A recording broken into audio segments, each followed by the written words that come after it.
Everybody to the June Bristol Historical Society monthly meeting. Today we are going to hear from Kathleen Norris. Kathleen and her husband Kelly own a hops farm in Starksboro, and I read a wonderful article about Kelly and Kathleen's farm in the newspaper. And when we were talking about topics to be presented about, I couldn't resist the urge to ask Kathleen if she would talk to us tonight. So Kathleen will be discussing with us hops in Vermont. And so I'd like to have everybody welcome Kathleen Norris. Thank you. So very, very informal. I have no presentation at all. Nothing, no fancy slides. So I'm just going to talk a little bit about hops. Feel free to ask questions at any point. So I'll just do a little bit of history, and then I think I'll go into what I know about today's hops. So in my readings, I've read that the first hops showed up on these shores in about 1629. From where? I'm not even sure. Then the other information I could find was that mostly about breweries, because of course, you know, hops are only used for brewing. So I mean, now they're being used for some different things, but back in the day. So the information on brewing that I could find is that apparently Virgins and Middlebury were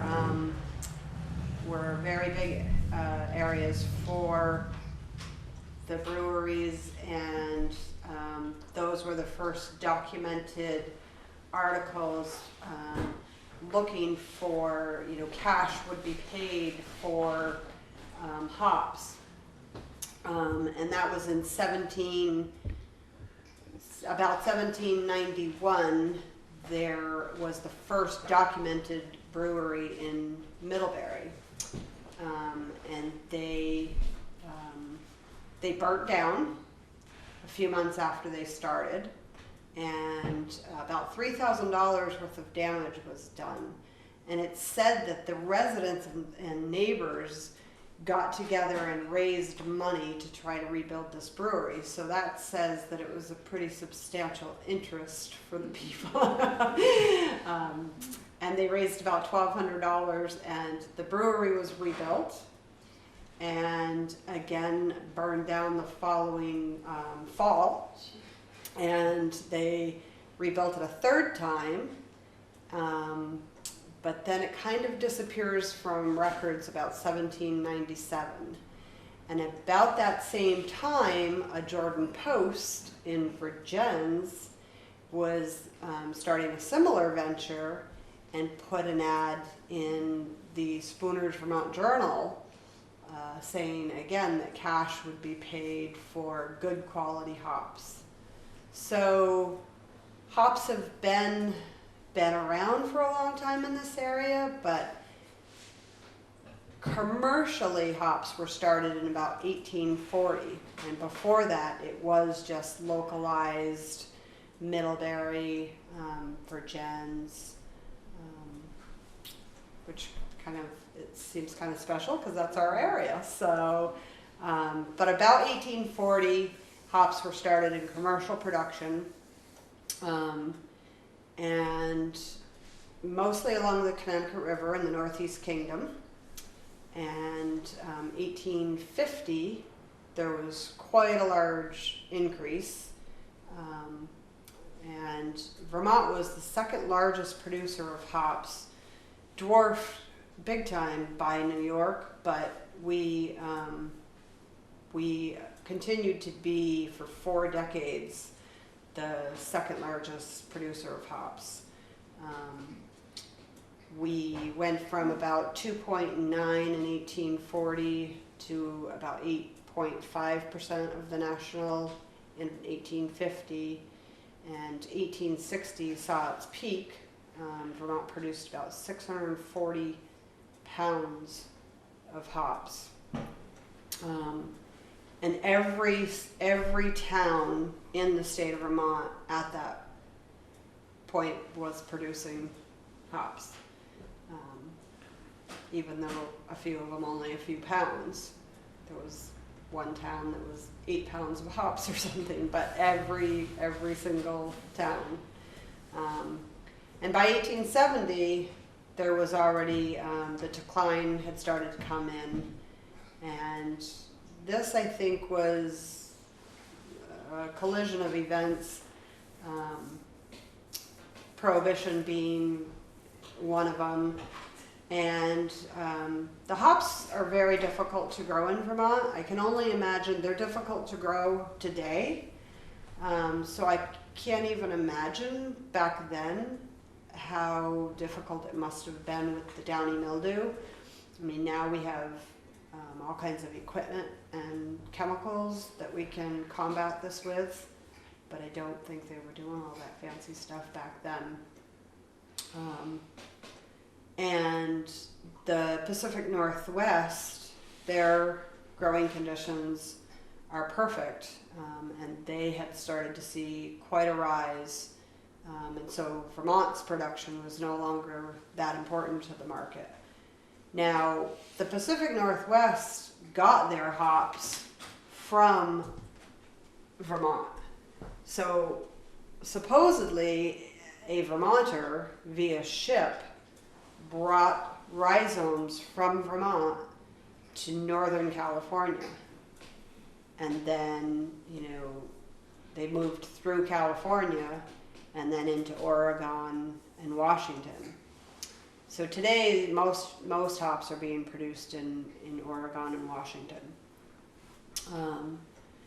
So their weather is very conducive to growing hops, and Vermont's was not. And so I think, and we, it's a little mind-boggling, I think, that during the whole temperance movement, though, that's when, from 1830 to, Prohibition in 1853, Vermont starts growing hops in 1840, but they were exporting all of them. In 1854, there was one brewery operating in Burlington, Peterson's Brewery. So all of the hops being grown were being exported out of state. I just think it's kind of interesting that the whole time frame of growing hops in Vermont, the boom was when Prohibition was coming about, and temperance. It's like kind of seems backwards, but so the last town in Vermont to produce hops was Derby. And Derby was also doing some interesting things during the Prohibition. You've probably heard the stories about how you could enter the front door of a house in Derby and be in Vermont, and go out the back door and be in Canada. And so it was okay to drink in Canada. So by 1900, they had completely, the 1900 agricultural census recorded 4,400 pounds of hops in the state. But by 1910, it had completely disappeared off any records, along with any infrastructure, which, for it being such an agricultural boom, it's kind of amazing that it just disappears from records as quickly as, it was a pretty short-lived crop, which worries me. Why am I growing it? Because I wonder, if it's not going to, we're trying to resurrect this crop in Vermont, and I don't know if it's going to happen. So maybe not my smartest move. But so there were no hops being grown in the state and no breweries in the state really until Greg Noonan started Vermont Brew Pub up in Burlington, and Catamount Brewing started in 1979. That was the first legal brewery in over a century. And it's kind of hard to believe Vermont was even in the whole temperance and prohibition movement. Look at us now. Now I think, there's a brewery a week starting up. There's more breweries per capita in the state of Vermont than anywhere else. So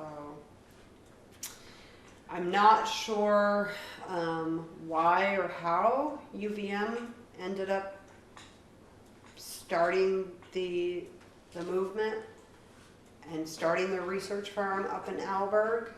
I did read something where Dr. Heather Darby, who is the head of the research farm in Alberg, was working with some of the breweries back in the 80s with grains. And I'm wondering if maybe in the process of working with the grains, if they decided that maybe they could grow hops too. So I will have to ask her though how that whole thing got started. But UVM started a research farm in 2010, and I think even prior to that, I'm not sure of the year, but I think Dr. Chris Anderson out in Addison from the Vermont Addison hop farm had planted his yard before that. And then you had a farm in Ferrisburg, Square Nail Farm, who had started growing hops in 2011. And they actually were already growing hops, but were hiking. The folks that started that were hiking up in the Northeast Kingdom, and they were out in the woods and they spotted some hops climbing up some trees, and they dug up the rhizomes and brought them back to Ferrisburg and planted them in their field. And they were saying that they were some old cluster hops that were probably a couple hundred years old. So it's pretty amazing that they were still, I mean, hops commercially, hops will go 15, 20 years, maybe even heavily commercial, 12 to 16 years.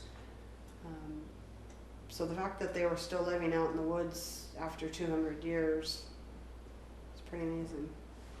And I have hops that grow on Lafayette Road up in South Starksboro. One day I happened to just be turning onto Lafayette Road, and I looked out amongst the weeds, and there's hops growing all over the side of the road there and climbing up the trees there. And I have no idea how they could have gotten there. It was those Heffernuns. I've been here all my life and I've never seen, I don't even know what they Right look on the corner. Tell us what, they grow tall, is that it on the vine? Yes. I don't even know what they look like. Yeah, well, I didn't either a couple of years ago. And how do you harvest them? You pull the vines down and pick them off? Yep, you do now. So now we're harvesting, with all this fancy equipment. And again, back to the historical part of it, back in the day, they would have, I think it's funny that I have trouble trying to get anybody to come and help me in the yard. My neighbors, my friends, like trying to pay people to come and work in the hop yard. But yet, back in the day, it was a whole like community event. It was a very social part of what people did, and people would come from different states and towns far away. They would come to these farms and be paid by the box. I don't know what the box is, but by the box to pick hops. And the women were the best pickers, and I can only imagine because they were probably more careful. They would hand pick, so they would take the vine down and hand pick the cones off. And today, if you were to try to hand pick one of my buy-ins per se, it would probably take about an hour. It would take one person an hour to pick one vine. So how big are they? So the cones are, what can I compare them to? They're not very big. The different varieties are different sizes. I have a variety, Chinook for instance, and Chinook are much bigger cones than some of the other varieties, but they're not very big. So they grow, our trellis is 18 feet high, and they will go to the whole 18 feet, and then they may even start trying to climb the cross wires and go over and visit their neighbor and get all tangled up with the next plant, and it's quite a sight. They can grow up to a foot a day, which is pretty amazing, and we can go out in the field in the morning and go back through in the afternoon and tell the difference. They grow so fast. So we started our farm in 2015. We happened to be on vacation in Arizona, and we were watching the news one night, and a little story came on the news about how there was like going to be a hop shortage because of all the craft breweries that were starting up. And we kind of looked at each other and said, hops, what are those? Like, I mean, how do those grow? And we've kind of been trying to think of something to do on our farm. We have a small meadow, and we were trying to figure out what we could do with it that would go along with sugaring but not interfere with sugaring, so the opposite time of year. And so we came back from vacation and we started researching it, and one of the first things that popped up was that UVM had a field right up in Alberg. So we started going to all of their conferences and their field days and reading all of their information and watching YouTube videos and trying to get our hands on all kinds of information to learn about it, and pretty quickly decided that, you know, we do it. I got a little romanticized by the whole thing. I don't know. I think in part because this was such an agricultural gem for Vermont, and we were like once the second largest producer of hops, and well, couldn't we be again? And I kind of got all caught up in that, and yikes. It's a lot of work, and I'm not sure it's going to pay off. Vermont needs more hop growers if it is going to become, you know, a viable interest here.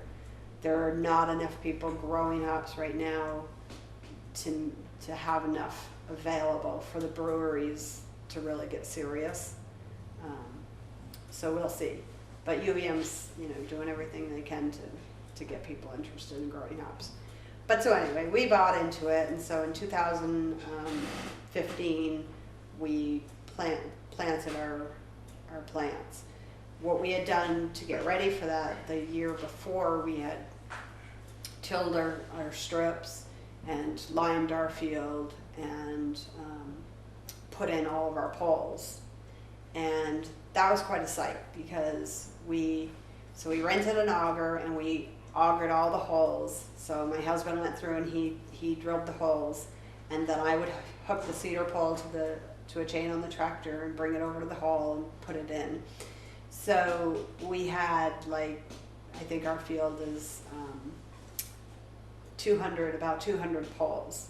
And so all these poles were sitting in these holes, and they were going all different directions. And that's the way we left it that day. And people were like screeching to a stop, pulling over, like, what are you doing? What are these things? And nobody could figure it out. It was quite a spectacle. And then the following weekend we came back and we got them all straightened in and put the stone in. And so we left it that way. And then we came back the following spring after sugaring, and we put up all of our cables. We had to rent a lift, and there's all kinds of fancy, expensive cable and parts and pieces, and we got the trellis all built. And then started planting, and it took us all summer to plant. And we have, we put in 5 varieties. And I wanted something new and different that not everybody had. Dr. Heather Darby said, grow Cascade and Chinook and Nugget and Centennial. And I said, yes, but I want something exciting that the brewers are gonna want. So there's this big beer show in Denver, and every year they debut some hops. And there were 3 hops that became like the big winners of that show that all the brewers were supposedly going to want, and one was called Cashmere. So we planted about 400 cashmere plants, and it was a total loss. Total loss. It is very, very susceptible to downy mildew, and we had about 4 plants out of 405 that made it. And I just finished digging them up tonight because they just still have downy mildew. The 4 that I have, they're just, and that will cause chaos in my whole yard. So we ended up doing some replacement planting, and I got a couple of different varieties. And basically what I had to do was take whatever was left over the place that I bought my plants, said, well, let me fill all my orders, and when I will see what I have left. So I got these 2 varieties called Tahoma and Alpha Aroma, and I was like, great, now I have these 2 varieties that probably nobody's gonna want. And they actually are my two of my favorites. So I was working with Tahoma today, and I just love it. It's very, very healthy, vigorous. There's no downy mildew in it at all. It harvests extremely well, and so I'm pretty excited about that. But anyway, so we got the yard all planted, and then so what happens with hops is they say the first year you don't harvest anything. Everything that comes up out of the ground, you train it onto. So you put these strings. It's called core, coconut fiber. So you put a string from the ground to the cable, and so that's what the hop plant actually grows up. So the string is really rough, and we do what's called a V trellis. So we have 2 strings that go up in a V shape to the wires up above. And so when the plant comes up and it gets about a foot big, you can start training it onto the string. So you have to go through and just take you put 3 on each string. So you've got this big bushy plant that's coming up, and I mean, some of them have hundreds of shoots, but you really want like 6. So you pick your 6 best shoots, and you put 3 up one string and 3 up the other, and then you got to get rid of everything else. It's a lot of pruning by hand. I think I've got arthritis in my hand now.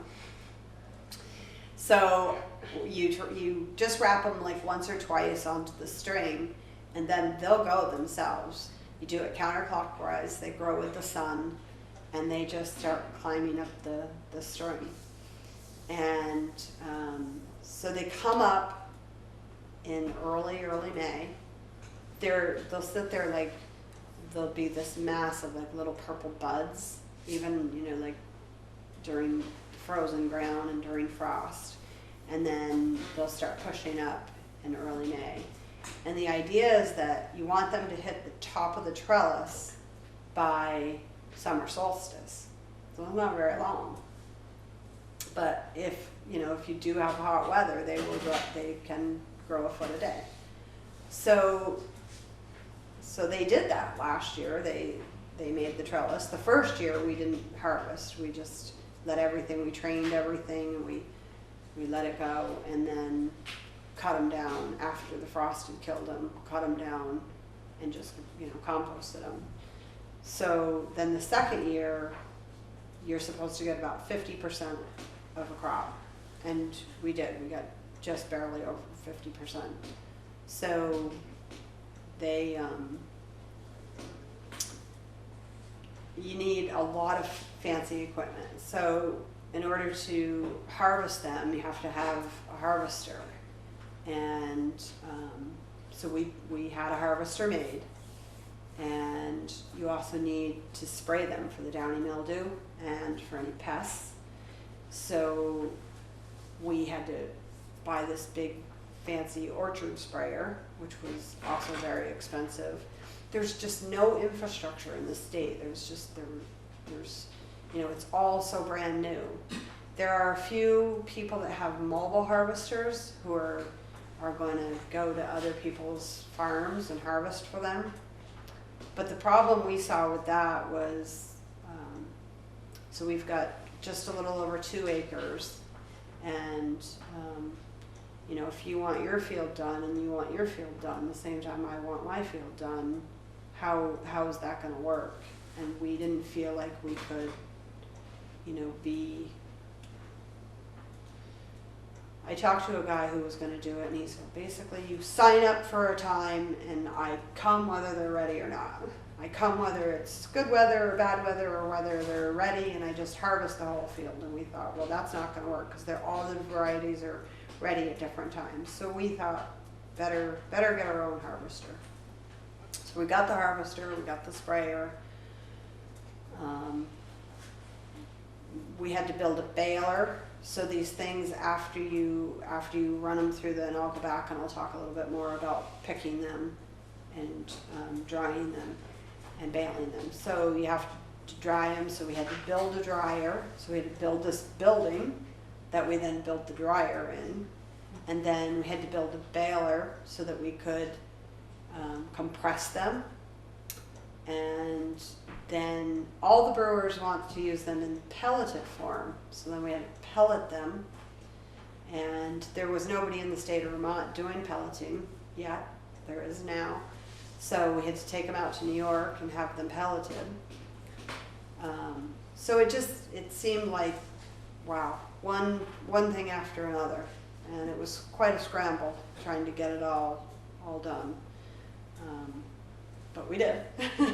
So anyway, we had the harvester built.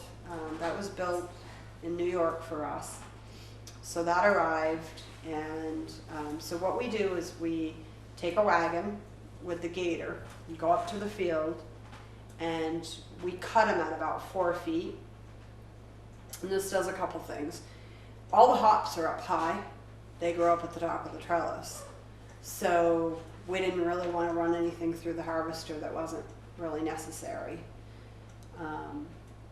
And you need to leave some growth to regenerate and get ready for winter. So we cut them at about 4 feet. And then some people have like a lift, or they build something on their tractor and they go up and they cut the top string too. But we just stood on the wagon and we pulled on the string, and it'll break. And so we pulled our vines down. So each string has three or four vines on the string. So once they get fully grown, 18 feet high, and are loaded with cones, they're pretty big and heavy. But so pull it down and get the heck out of the way, throw it on the wagon. So then we've got them laid out on this wagon. So we take the wagon down to the harvest shed where we have the harvester parked. And the harvester, I should have brought pictures, but it's this machine that has a chain that runs, and it has all these picking fingers. There's like 700, there's all these bars inside the machine, there's all these fingers on it. And so you hook the vine on the chain and it draws it through the machine, and it picks all the cones off, and all the cones fall onto a belt, and a blower blows all the debris, the leaves and stems one way, and the cones fall down, they're just papery, they're thin and light, and they just roll down the belt into and come out on another conveyor into the bucket. So we take all these, we built these baskets to go into our dryer. So what we did for the dryer was we built like a 4-foot well, it's like, you know, the size of this table, and it's the whole length of the building, and there's 2 shelves in there. And it has a heater that blows hot air in and a fan that circulates it. And so we built these baskets out of hardware cloth, and we harvest right into those from the machine, and then we just pick the baskets up and put them in the dryer. And we dry them overnight.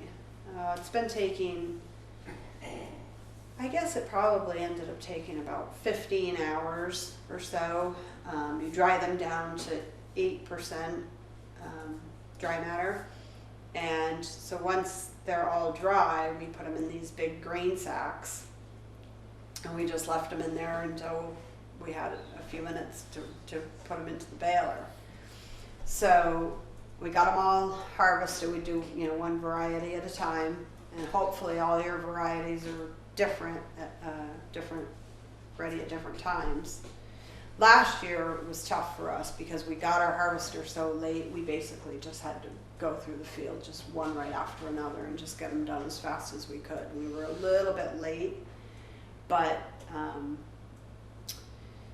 it didn't hurt us any. It actually may have helped our alpha and beta contents. They can go too far, and if they go too far, they start smelling like garlic and onions, and they're too far gone. But so hopefully they're ready at all different times, and you do 1 variety, get it picked, get it dried, get it baled, and then go on to your next one. So then the problem was, okay, so now we're baling them, we're compressing them into this like 20 by 5 by 10 bale. And this baler that we built, so we put them in a hopper, and then we have, we compress them one way, and then we compress them the other way, and we just keep doing that and keep adding and keep doing it until we get this bale. And this bale comes out into a plastic bag, and then we just close up the bag, and then you have to freeze them. So all of a sudden these bales were adding up really quickly, and we were like, oh no, where are we going? You know, like I had a chest freezer, and I had another little upright freezer, and all of a sudden I'm going, that's just not going to cut it. Like these bales were adding up like crazy, and they were stacking them back in these green bags, and we've got these huge green bags full of all these bales. And now what are we going to do? It's just one more thing, you know, like all the research that we did, there's all these little parts and pieces that you still don't get. So this was like something nobody had talked about, and we ended up having to rent commercial warehouse space at Vermont Commercial Warehouse up in Williston, and we had to drive these things up there and store them in their freezer. So, and we were, you know, part of the plan was we were going to build a walk-in, but, you know, we're busy, you know, building this oast and building the baler, and we just didn't get the walk-in done. But so now we've got all these hops frozen up in Williston, but we got to get them pelletized because nobody wants them. They want them pelletized. So then we load all these grain sacks into a trailer, and we drive them way out in western New York and have them pelletized to the tune of $3 a pound. And it just felt like, what have we gotten ourselves into? Because it just seemed never ending, you know, and are we ever going to have this finished product that these brewers can buy? So the only saving grace there was that my husband hunts in Ohio. So he took them on his way to Ohio, and he dropped them off in New York. And he just left the trailer and the hops and everything, continued on, went hunting in Ohio, came back, picked them up, and came home with a finished product. So now we have all these, we have 1, 5, and 11-pound packages of this pelleted hop they're vacuum sealed, nitrogen flushed, Mylar bag. Pretty fancy. But now we gotta sell them. And I've been trying to sell them since before I even planted them. I've been trying to sell them. So that was supposed to be the easy part, but it hasn't been so easy. So nothing about it's been easy, but that's okay. That's farming. So now I'm like trying to sell them to the brewers. And the problem there is there've never been Vermont hops for these brewers to buy. And so they're so used to buying them from, Yakima Valley, and most of the time they have to buy on contracts anywhere from 3 to 15 years out. And the other part of that is that hop grown in Vermont is different than a hop grown in Yakima Valley. A hop grown in Starksboro is different than a hop grown up in Alberg. So now we have to get the brewers, instead of just using tried and true, recipes with hops from out west, get them to start using Vermont hops and trying to craft recipes with Vermont hops. It's coming, I think. I've had a lot of, you can't produce enough hops to make it worth my talking to you, or, well, your hops are so different than anything that I'm used to that I can't deal with it. But I think it's the whole Vermont name. It's becoming important for all of these breweries to start making Vermont beer. And I think they should, and I've started to get in their face a little bit because I need to sell these things.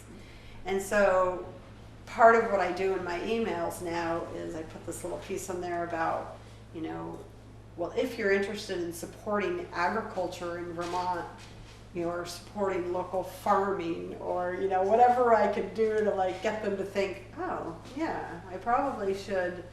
I'm crafting Vermont beer, probably should use some Vermont hops. And I think it's coming because there are a few people who are finding it very important to do that. And Citizen Cider, I don't know if you guys are familiar with Citizen Cider, so they ended up buying my entire crop of Cascade, and they put it in their, what's it called,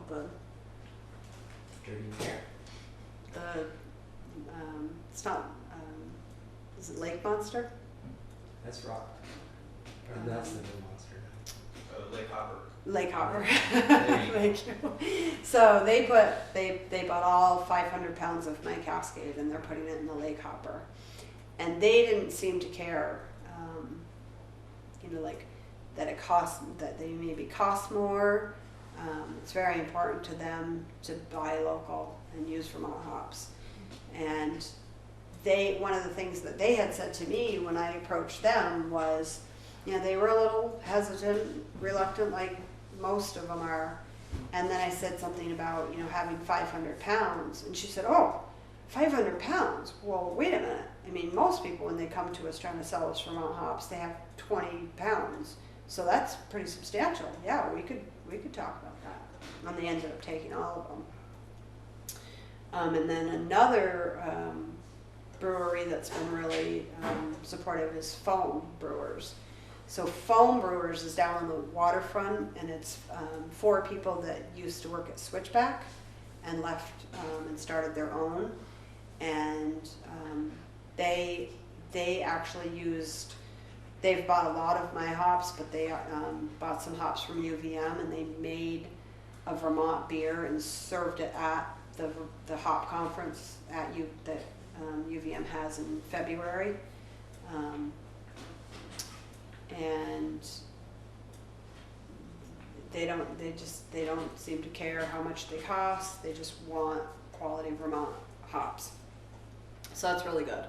And then my very first customer was actually Kevin Hansen, right here in town. And he did we called it, the name of my farm is Homestead Hops. So he did a brown, and he used my maple syrup from our farm and my Centennial hops. And so we called it Homestead Maple Brown. And he bottled it and he kegged it, and we had a little tasting up on the farm Columbus Day weekend. And we really didn't advertise too much. We put some signs out by the road, and I think we put it on Front Porch Forum. We ended up having almost 200 people stop that day. He ran out, and it was fantastic. It was really, really good. But so Kevin was my very first customer, so thank you, Kevin. And then the Bobcat Cafe, they bought hops, and Ian Heisinger from Hired Hand, he bought hops, and he has been really supportive, and he has bought the Alpha Aroma and the Tahoma, which were the two that I ended up with that I thought nobody's going to want these hops. And he loves both of them, and he says he will take as much as I can grow this year. So I'm actually planting more Alpha Aroma for him, and in the hopes that other people will want it too. I think the name should sell itself. I mean, that's what they want, is the alpha acids, right? So, and let's see, who else? I've sold a tiny bit to like drop in, Switchback, bought a few to try, 14th Star, bought a few to try. Sean Lawson from Lawson's Finest Liquid, he bought some, and he actually he brews down in, at Two Roads and down in Connecticut, does most of his brewing, and so he sent the hops down to Connecticut. They brewed beer with them and served it in their tap room down in Connecticut. And the feedback was that they were fabulous and the beer was really good, and he will take some more. But I don't know if you guys know that Lawson's Finest is going from like a 1.5 barrel system at his house to I think it's a 30 barrel system in the Old Valley Rental building in Waitsfield. So he's like knee deep in that. And once he gets up and running, says he will take some Chinooks, so that'll be good. So I have Cascade, which is the most widely grown hop in the world, or certainly in this country, and Chinook, Centennial. And Centennial has also been around for a long, long time and highly sought after. Nugget, Alpha Aroma, Tahoma. So out of all those varieties, Cascade is really easy to grow. It's pretty resistant to disease. It's very vigorous, and everybody wants it. So that's good. Then Chinook is, it's pretty well known, and a lot of people use it, but it's a lot more difficult. It's very difficult to harvest because it's really big and burly and just difficult, and it's susceptible. Nugget is about the same as Chinook. It's not quite as big of a plant, so it's not quite as hard to harvest, but it's very susceptible to downy. And we found, which there's not much research being done on this type of thing, but because I had said to UVM, has anybody done any research on the different varieties being more susceptible to different pests? And because the crop is so new, there hasn't been time to do those things. But I can tell you that Nugget is way more susceptible to spider mites than any of the other varieties I grow. So that's something that I think we'll start learning as we keep doing this. Centennial, everybody wants it. It would be easy for me to sell, but it's very hard to grow. Last year I only harvested 17 pounds of it. I'm hoping to have a lot more of it this year, but you know, I lost a lot of it to downy mildew, and then the Tahoma and the Alpha Aroma. The Tahoma, right now, my whole field has downy mildew because the growing conditions this year have been terrible for it. Every variety except Tahoma. There's not one little piece of Tahoma plant that has it. So all of a sudden I'm like, okay, you're my new baby. And then the Alpha Aroma grows pretty well, very vigorous. They all have different flavors. Some are like piney and smoky and woody. Some are very citrusy and fruity. So it just depends what brewers are making as to what hops they would want. And they do different combinations apparently too, because I had, like for instance, Switchback said, I will take 200 pounds of Centennial, 200 pounds of Chinook, and 200 pounds of Cascade. Well, I had sold all my Cascade to Citizen Cider, so I didn't have it available, and I didn't have 200 pounds of Centennial to begin with. And so therefore he didn't want the Chinook. So it must be what they do. So it's been an interesting ride. This year will be our second harvest, our third year, but second harvest. So we should be looking at about 90 to 95% harvest this year, and by the fourth year is 100%. So last year we harvested just over 1,000 pounds of dried hops. So hopefully we're looking at almost double that this year. I did sell everything except I have about 250 pounds of Chinook left. I could have sold more Cascade. I could have sold more Centennial, more Alpha. So, it's a difficult thing why, I probably could have sold the Chinook had I had the others to go with it, like I could have sold it to Switchback. I think more people need to get into growing hops in Vermont. Like I said in the beginning, I think if it's gonna happen, then there needs to be more poundage available, to get the brewers serious about it. There are other hop farms around. There are a few. Most of them are. I think I'm actually the biggest one in the state. Not that I want to be, but and at 2 acres. I think most of them are half an acre to an acre. Except, let me just add this, that I just heard that there's a Mount Philo Hops is a new hop farm starting in Charlotte, and I heard 50 acres. So, whoa, doing it up big. And they have a lot of help for that. Yeah, so I hope they do. They're gonna probably have to hire Mexicans or Jamaicans or somebody to come in and do the work for them. I need help on my little farm, and I've had a difficult time finding help.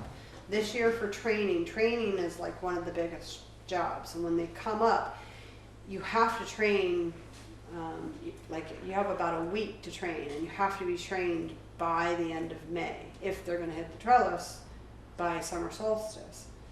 And I had 5 or 6 people lined up to help me train. Not one of them ended up following through. And I was scrambling really, really hard to try to find people to help me train. So I hope they have a plan. The big times where you need labor for hops is during training, and then you have to go back through after you go through and you pick your 3 for each string, and you get them going and you prune everything else, it comes right back again. And they'll start trying to climb your strings. So you have to go back through and you have to prune them all again, cut them all down. After you do it the second time, they kind of get the hint. They slow up. Some more will still come, but not enough that you have to really go back through and do the big prunings. Then once you get all that under control and they're growing, you pretty much just have to like spray for the downy mildew about every 7 to 10 days. Go through and spray, and then if you have pests, you would have to spray. Last year we sprayed once for spionites. And then it's growing until harvest. And harvest usually is anywhere from, like Centennial is our earliest variety, so we'll start that probably the 3rd week in August. And then our latest variety, which is considered late, is the Alpha Aroma. And so that'll be the last one we do, and we'll probably go from the middle of August to the middle of September is how we'll harvest. And harvesting, you need a little bit of help. You need at least 2 people on the machine, one in the front, one in the back. One puts the plant on the conveyor that will drag it through, and then there has to be somebody on the other end, unhook it and throw it away. And then usually another person manning the basket where the hops are coming out into. It would be nice to have somebody. You get every now and then you will get a twig or a leaf or something, so if you had somebody pulling that out and then putting them in the oast and putting another empty basket in there. Otherwise you're jumping down off the machine. And my husband and I did, we had a couple days where it was just the 2 of us, and so we were taking turns hopping down off the harvester and switching baskets and stuff. But some help there is nice. And then, that's about it. Which is higher, hops or syrup? Hops.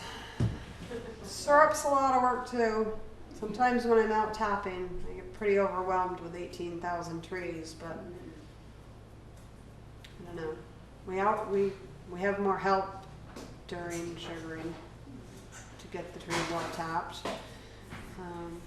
Hops is a lot of on your hands and knees, and not getting any younger. Not really sure. I came home today and I said, okay, well, I didn't know growing hops was about being on your hands and knees for 12 hours a day, every day, because that's what it's been. That's what it's been for a while now, because we did the training. It took us this year it took us 2 weeks to train. Last year it took us 1, but the plants are bigger this year. So it took us 2 weeks to train, and now when I got done, I had to start over and go back through and do it again. So a lot of hands and knees. As for like measurements, for a single like barrel, like a keg barrel, I know that like breweries do like vats and like huge amounts, but how many pounds of hops go into per barrel, or like for that ratio? I don't know per barrel. I know that all the breweries, they all have different systems, and one might be a 1.5 barrel system, and the next one might be a 7 barrel system. I think the way most breweries will buy like the 11-pound box of hops is pretty common. 11 pounds, that's how the people are pelleting. They're doing 1, 5, and 11, and then you can always take 2 5s and a 1 to make an 11. So 11 is a pretty common amount to be putting in a batch. Now, is that for a one-time use for them, or is that so that they can do 2 or 3 batches out of an 11-pound? I think that'd be like one batch. They would put 11 pounds in a batch, right?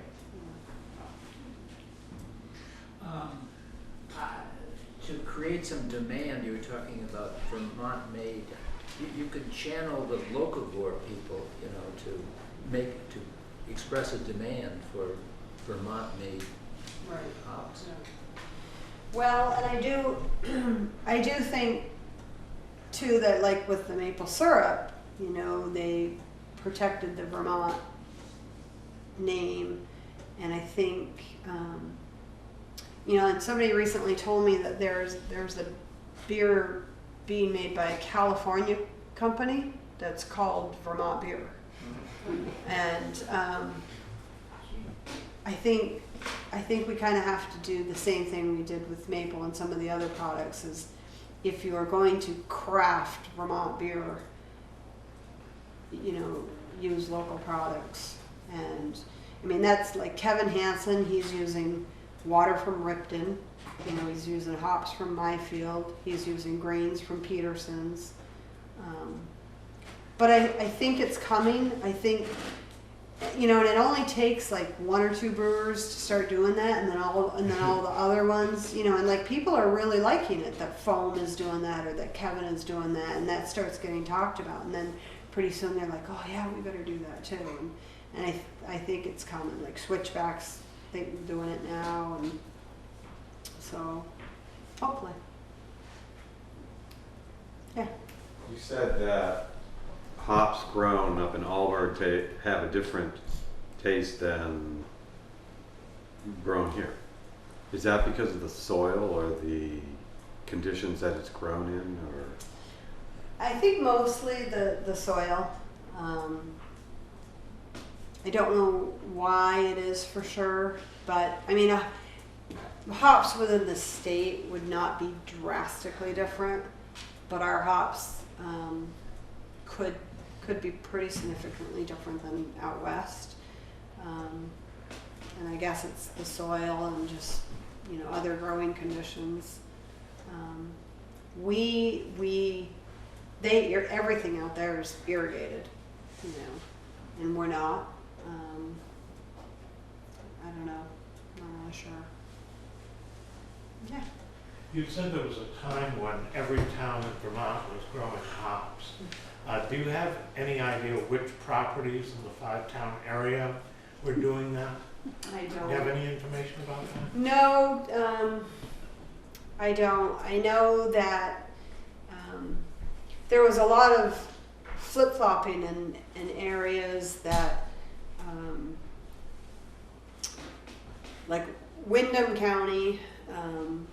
Windham County was one of the largest producers, like in 1850, but then in 1860, Windham County had like dropped off drastically, and one of the other counties ended up picking up all kinds of production, and I thought that was kind of interesting, and that was the type of stuff that I had written down and forgot to bring with me. I had written down 1840, 50, 60, and 70, the amounts of hops that we produced, where they were produced, and what percentage of the market that was. But I left late and I forgot it and couldn't go back and get it. But like Brattleboro was the smallest producing town in the state. You know, I don't know if they just didn't have the interest or I mean, they had to have had the land. It seems like any town in Vermont would have had the same opportunity as far as growing conditions and land and stuff. But so why some grew better, you know, more than others, I don't know. The Department of Agriculture does a census every 10 years for farming. I know I worked on it one time. And maybe going back, it will tell. They count the crops, what a farmer has. So it could be that the hops would be part of that agriculture collection, maybe. I don't know how They far did. back- There are census for the, you know, Yeah. for the 4 booming decades. Well, I mean, straight through until they disappeared off the records in 1910. But they really started in 1840 through 1910. But, basically they were saying that the crop was over by 1880. It was basically done. Rapid decline in the 70s. I think, 1850 and 1860 were the two big decades for it. Yeah. I don't know where they were exporting them to either. I didn't really find any information where they were actually being exported to. There was an ad. I think it's funny some of the names that I came across and some of the history, like the brewery that was started in Middlebury was Judge Painter, and I'm assuming that's from like the Painter Road, the painters that were in Middlebury. And then in Burlington, Burlington Beer Company, which there is now a new brewery that was started last year or the year before that's called Burlington Beer Company. But anyway, back in the day it was a Hickok, and I'm assuming it's the same Hickok, like Hickok Real Estate that has always been in the Burlington area. And in 1832 they ran an ad saying that they were looking for, well, he had sold his brewery. And so the advertisement was saying that he sold the brewery, but part of that ad was also saying that cash would be paid for 12 to 1,300 weight of good pressed hops. And they're saying that was the first documented advertisement for hops in 1832. But yet I saw the other thing that said that there was an advertisement for the Middlebury brewery in 1791 that was looking for, so I'm not sure why they're saying that was the first documented. But it's interesting. Any other questions? Anybody want to start a hop farm? Probably not, right? How much, Persuaded me. I wonder how much do you have to sell a pound of hops for to just try to break even at this point? I don't even know.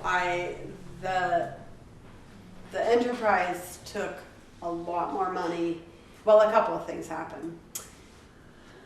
We were going to start with 1 acre, and I kind of wish we had, because sometimes 2 acres is a little overwhelming. But and financially we were thinking 1 acre. But one of the first things that we sourced were our hop poles. And the first couple phone calls that I made trying to find larch or cedar or hard hop poles, the first 2 people told me $80 a pole. And I said, okay, well, $80 a pole, then I'm not even going to do this. And then I found some folks up in West Burke who had cut 200 cedar poles for somebody in New York that was going to start a hop farm. And then they reneged on it. And this nice farmer in his 80s had 200 poles sitting in his front yard. So he said he would cut me a deal if I took all 200. So I said fine, and I did. And we still were just going to do the 1 acre. But then the poles were sitting there, and we had the auger there, and we were doing it. So we said, oh, what the heck, we'll just do it. Well, financially that was a lot more money and a lot more work. And so today it's just a lot more work. But a pound of hops, anyway, to answer your question, what I sell a pound of hops for is $16.50 a pound. We were told by UVM when we started out that we should be able to sell our hops for somewhere between $15 and $20 a pound. But it seemed like most people were doing $15. So we said, okay, well, we'll sell them for $15 a pound. That's dried whole leaf hops. But then we had to have them pelletized, and that cost us $3 a pound to have them pelletized, and that's not counting any trucking or anything to bring to New York. So now we needed to add that, but we didn't know that we could actually, go to $18. So we settled on $16.50 a pound, and that's what we're selling our hops for. All the varieties sell for the same price? Yep, that's what we're doing. It's going to take a long time to pay back what we invested. One of the big things that happened to us is when we bought into this whole idea. UVM has a harvester that one of their engineers built, and they were going around helping people. They're trying to get people to start up hop farms, and so part of that was they were harvesting for people. They would bring their harvester to your field and help you harvest. They would bring 2 people with the harvester, and they'd expect you to have another handful of people to help. Well, the year that we started our hop farm, they pulled the plug on that program. So, and I think a couple things happened there. I think that the guy who built the harvester was then going to people's farms with the machine and harvesting their hops. He wasn't a hop harvester, he was an engineer. So I think that became an issue. And it also was not, it was breaking down a lot. It was a prototype, it wasn't really meant to then be taken out on the road and be doing all these hop farms, so they decided they weren't going to do that anymore. So that added a big expense right up front that they said, well, we'll help you for 2 to 3 years. Well, that should give you enough time to figure it out. But we ended up having to figure it out really quickly. And then, like the orchard sprayer, we have this big fancy air blast orchard sprayer, and that was $11,000. When we first planted them and they were little tiny plants, I had on one of those 3-gallon backpack sprayers, and I was just spraying them like that. But then all of a sudden they're growing up an 18-foot trellis and can't do it with a backpack sprayer. So we actually went to Tractor Supply, and we bought like a 100-gallon tank that we could haul behind the gator. And that was even worse. That took a lot longer than the backpack sprayer because it took 2 people to do it. And it was taking way too long. And you're spraying, up, and it was all coming back down on us, and it was, not health-wise, it wasn't going to be the answer. So we ended up investing in the rear sprayer and put it on the back of the tractor and put on all your gear and just drive through and spray them properly. And it does a much better job. So those were some pretty big costs that we hadn't really planned on. But take a while, take some hops, get our investment back. Yeah. Anything else?